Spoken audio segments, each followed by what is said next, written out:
Bonjour à tous, j'espère que vous allez bien. Alors j'ai décidé de vous faire cette petite vidéo aujourd'hui pour faire une sorte de petite update de mon activité, de où j'en suis aujourd'hui, donc à savoir fin février, début mars 2024, euh, dans un souci de transparence parce que j'ai toujours tenu à vous dire ce qu'il en était vraiment.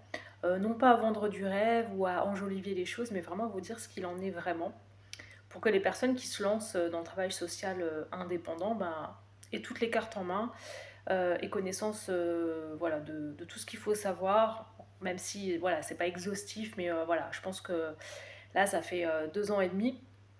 En juillet, ça fera 3 ans que je me suis lancée dans l'éducation spécialisée indépendante, donc je commence un peu à avoir du recul et mon discours, j'espère, évolue en même temps que ma pratique. Donc voilà, moi ça fait 4 mois que j'ai repris une activité salariée à temps partiel comme éducatrice spécialisée. Donc je travaille dans une association qui propose des visites médiatisées parents-enfants dans le cadre de séparation conflictuelle des parents. Donc concrètement, on propose donc c'est les juges aux affaires familiales et les juges des enfants qui orientent en fait ces familles-là vers notre association. On peut aussi faire de l'amiable, en fait on peut nous solliciter à l'amiable pour faire alors essentiellement deux choses. Donc les visites médiatisées, donc en général c'est 1 heure 2 fois par mois. Donc les parents se rendent à l'association pour voir leurs enfants en fait. Donc ça peut être de la visite médiatisée ou bien la visite simple. Donc si c'est médiatisé, nous on est présent. L'objectif d'une visite médiatisée, c'est de pouvoir garantir un cadre sécur à l'enfant, euh, voilà, pour qu'il y ait un comportement adéquat de la part du parent, autant dans les gestes que dans les paroles. Mais ça peut être de la visite simple aussi. Donc là, on n'est pas présent en fait durant la visite. Et on fait aussi ce qu'on appelle du passage de bras. Donc ça, c'est essentiellement pour les week-ends et les vacances. Donc les parents qui viennent récupérer leurs enfants le vendredi soir et qui les ramènent le dimanche soir. Donc qui les ont uniquement pendant le week-end et ou pendant les vacances scolaires. Et moi, j'ai eu la chance en fait de pouvoir faire ma première visite médiatisée en prison. Parce qu'on a cette spécificité là aussi de pouvoir intervenir en fait dans le cadre de l'incarcération d'un parent et de pouvoir en fait nous rendre avec les enfants au parloir, en fait simplement c'est le parloir, et de pouvoir les accompagner dans cette visite là qui est un peu particulière. Mais bon, je ferai peut-être une vidéo à ce sujet là, mais c'est pas sûr. Mais c'est pas forcément plus compliqué de ce que j'ai pu percevoir et comprendre. C'est pas forcément plus compliqué pour les enfants en tout cas. Donc ça fait 4 mois maintenant. Donc au début j'étais à... Enfin au début, je suis encore dans le début. Donc j'étais à temps partiel à 50% et donc là j'entame à partir du 1er mars 60%. Alors pourquoi est-ce que j'ai repris une activité salariée à temps partiel? C'est, comme vous vous en doutez, c'est une raison financière, économique. J'en avais marre que 22% de mes revenus de travailleurs indépendants partent dans les cotisations URSSAF. Donc pour rappel, à 22%, c'est-à-dire que sur 1000 euros qui rentrent, on en redonne 220 à l'URSSAF pour cotiser pour le chômage, la retraite, la maladie. Bref, pour cotiser pour des causes auxquelles je ne crois pas. Moi personnellement, en tout cas, ça me dérange de devoir redonner de l'argent pour ces causes-là. Parce que je ne compte pas sur ça en fait. Moi personnellement, je ne parle pas du tout de mes proches ou de la société en général, mais moi personnellement, voilà, je n'envisage pas les choses de la même manière. Donc, d'autant plus que ces 22%, ça fait mal. Mais en plus, pour ces causes-là, ça fait doublement mal. Donc je me suis dit, avec l'inflation et tout ça, bon, vous le connaissez aussi bien que moi, ce qu'on est en train de vivre actuellement, qui va peut-être s'accroître, je ne sais pas. Je me suis dit qu'il fallait que je trouve une solution pour pouvoir maintenir mon cadre de vie. Et donc voilà, j'ai trouvé cet emploi-là et je suis ravie. Pour le coup, c'est pas ironique, je suis vraiment ravie. Parce que c'est une petite assoce, on est 10, dont la directrice qui est sur place avec nous. Donc on a une communication qui est très régulière, qui est quotidienne. On fait des réunions toutes les semaines. Euh, Moi, je me sens vraiment entendue, même dans mes coups de gueule, qu'il faut que je limite d'ailleurs. Ce qui est bien d'être à temps partiel, c'est que voilà, je pense que c'est bien pour tout le monde, et pour moi et pour mes collègues aussi. Et je me sens vraiment bien dans ce travail-là parce que c'est très stimulant, je trouve, en tout cas pour moi d'un point de vue alors j'allais dire intellectuel, mais même pas en fait, c'est surtout d'un point de vue émotionnel, je trouve, d'un point de vue cognitif aussi. Enfin, c'est très enrichissant en fait de travailler dans ce cadre-là. Pour moi, en tout cas, c'est toujours cette articulation entre le milieu judiciaire, le milieu social. Il y a aussi beaucoup de une part de psycho, voire des fois de psychiatrie, voire de criminologie. Donc c'est vraiment tout ce que j'aime.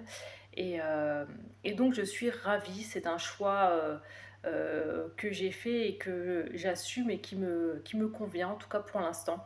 Comme je disais dans mes précédentes vidéos, pour moi tout est évolutif, rien n'est figé. Donc ce que je vis aujourd'hui, ça se trouve dans 6 mois, ce sera plus du tout ça. Mais ce sera en fait mes besoins et mon rythme qui me conduiront vers autre chose et non pas. Enfin, moi, je ne suis pas quelqu'un qui reste dans une situation que je subis parce que je ne veux pas avoir un pseudo-statut de victime ou qu'on me plaigne, ou que je me plaigne de mes conditions. Ça, c'est la pire chose. Je ne veux pas du tout être dans ça. Enfin, je préfère être proactive, on va dire, pour que ma situation reflète mes envies, mes besoins et mes capacités, mes limites aussi.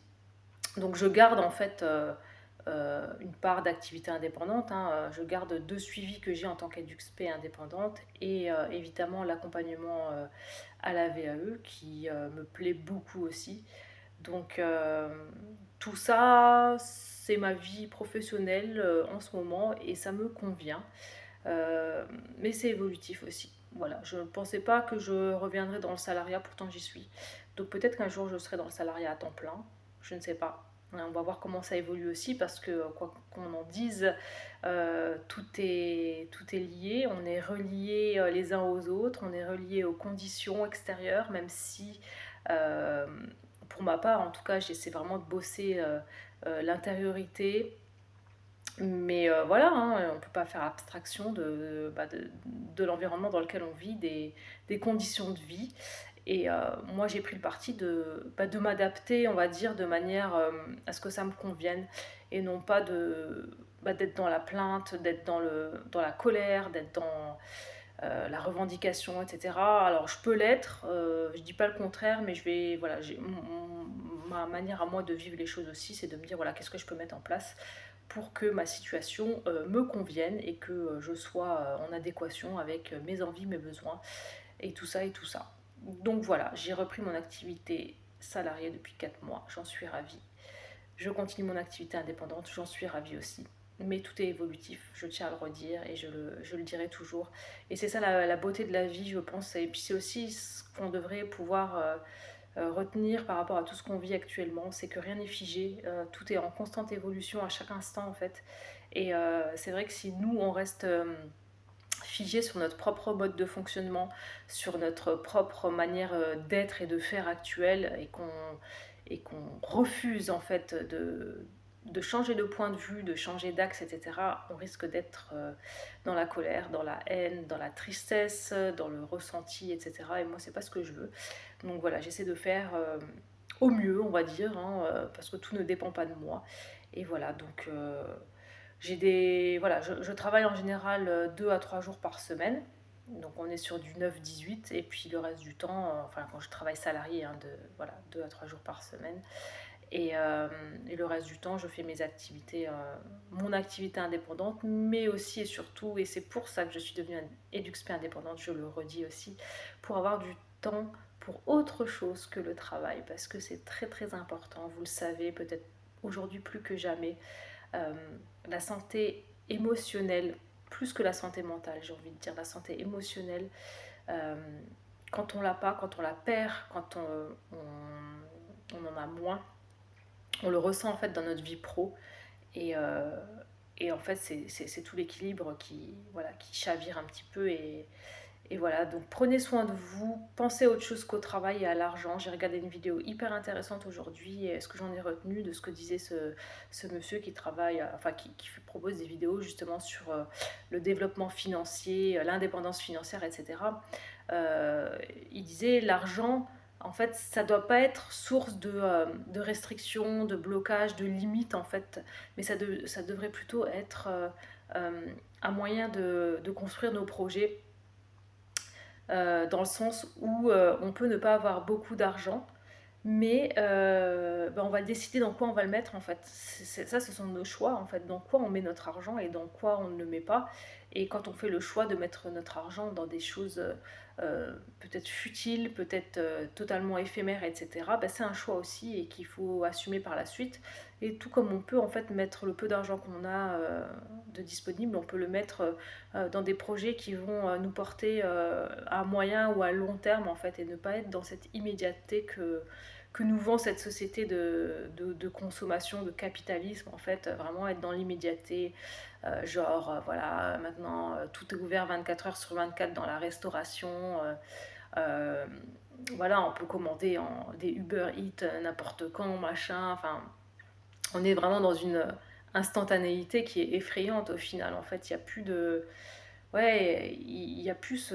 Enfin, moi, j'essaie justement de cultiver. Bon, je suis en train de partir en vrille dans la vidéo, mais bon, bref, je vais bientôt m'arrêter. Mais juste pour dire que, voilà, moi, j'essaie justement de cuisiner tous les jours, de pas être dans ce truc-là, de me dire, ah, bah, c'est pas grave, de toute façon, à côté du boulot, il y a un truc pour s'acheter des sandwichs et tout. Parce qu'en fait, quand tu décortiques le truc, tu te rends compte qu'on te vend 15 balles un truc que si toi tu le faisais, t'en aurais pour 3 fois moins cher au final, mais que bah, tu le fais pas. Pourquoi? Bah, parce que tu as préféré regarder une série.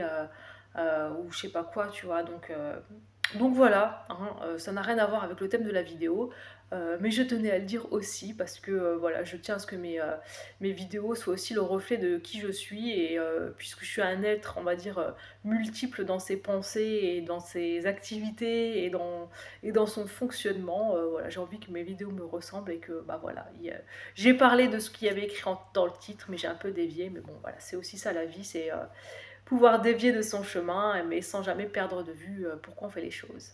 Voilà, voilà. Bah écoutez, n'hésitez pas à me dire, à me poser des questions, à me dire vos commentaires éventuels sur tout ça, et puis à faire part de votre expérience si vous en avez envie. Voilà, bah écoutez, je vous souhaite une très très belle journée, et je vous dis à bientôt. Bye bye.